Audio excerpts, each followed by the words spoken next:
Are you planning to move back to India with your dog or cat?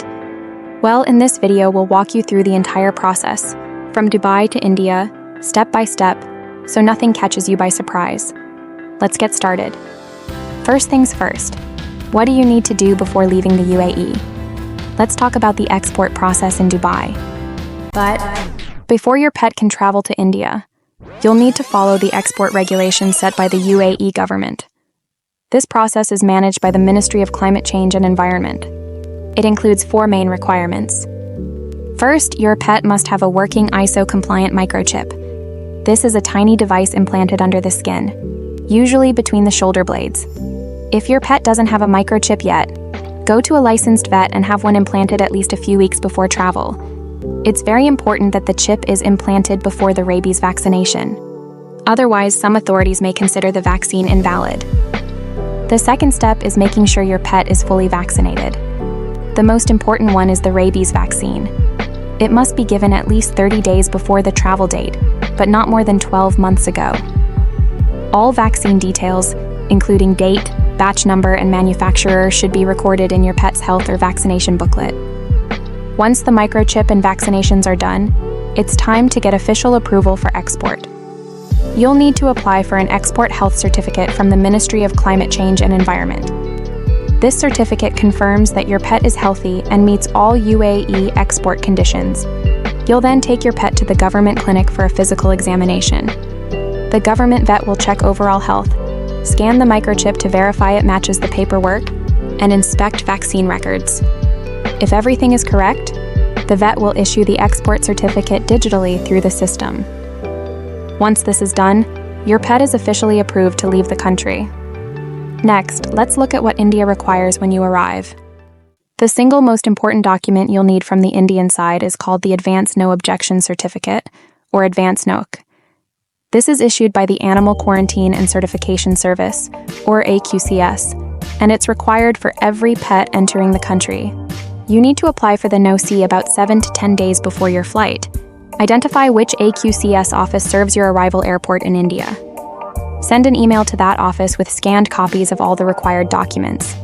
And if someone else is handling this on your behalf in India, like a family member or agent, you'll also need to include an authorization letter. If everything is in order, most AQCS offices will send the NOC by email within 1 to 3 business days. But don't leave it until the last minute. And also, don't apply too early.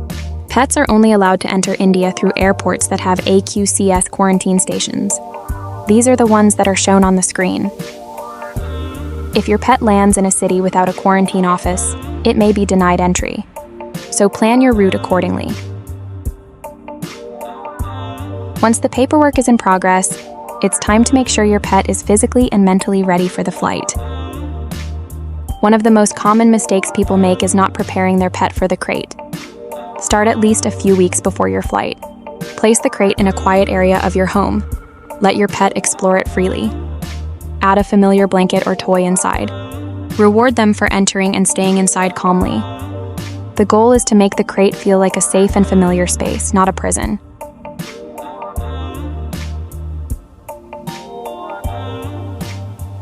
On the day of the flight, do not overfeed. Give your pet a light meal about 6 to 8 hours before departure.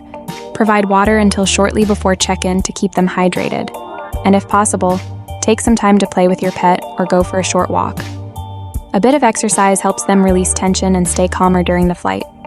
Now that your pet is healthy, crate-trained, and cleared for travel, it's time to talk about what happens at the airport and how to choose the best type of flight for your pet. There are usually 3 ways pets travel on international flights: as cargo, as accompanied baggage, and in cabin. As cargo. This means your pet is booked through the airline's cargo division and travels on a separate airway bill. This is required for larger pets or when you're not flying on the same flight.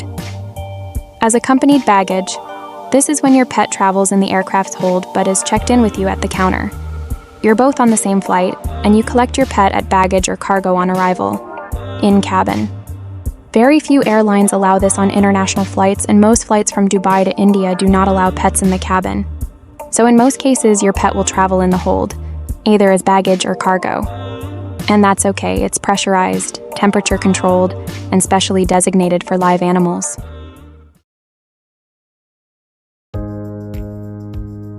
Once your pet has safely landed in India, there's still one final step: customs and quarantine clearance.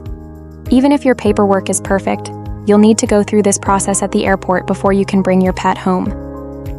The pet will be handed over at the cargo terminal or baggage section, depending on how they were transported. At most airports, the AQCS office is located near the arrival or cargo area. This is where you'll meet the quarantine officer. When you meet the quarantine officer, be ready to show the documentation. The AQCS officer will visually inspect your pet to make sure they are alert, clean, and healthy. Scan the microchip to confirm it matches your documents. Review all paperwork, especially vaccination dates and the rabies certificate. Confirm that you, the owner, arrived recently and meet the transfer of residence condition. And if all is in order, issue a final clearance document on the spot. Will there be quarantine? In most cases, no. If all documents are correct and your pet is healthy, there is no mandatory quarantine. You'll receive final approval and can leave the airport with your pet the same day. However, in some situations, the officer may require a home quarantine period, usually 15 to 30 days, with no additional travel during that time. Relocating your pet from Dubai to India isn't difficult, but it does require planning, precision, and patience. From microchipping and vaccinations, to getting the right paperwork, crate, and flight, it's all about following the process step by step. If you prepare properly, your pet's journey can be smooth, safe, and stress-free. If you found this guide helpful, feel free to like the video, subscribe to the channel, and share it with others who might be relocating with their pets. We'll be posting more practical tips and step-by-step guides like this one, so stay tuned.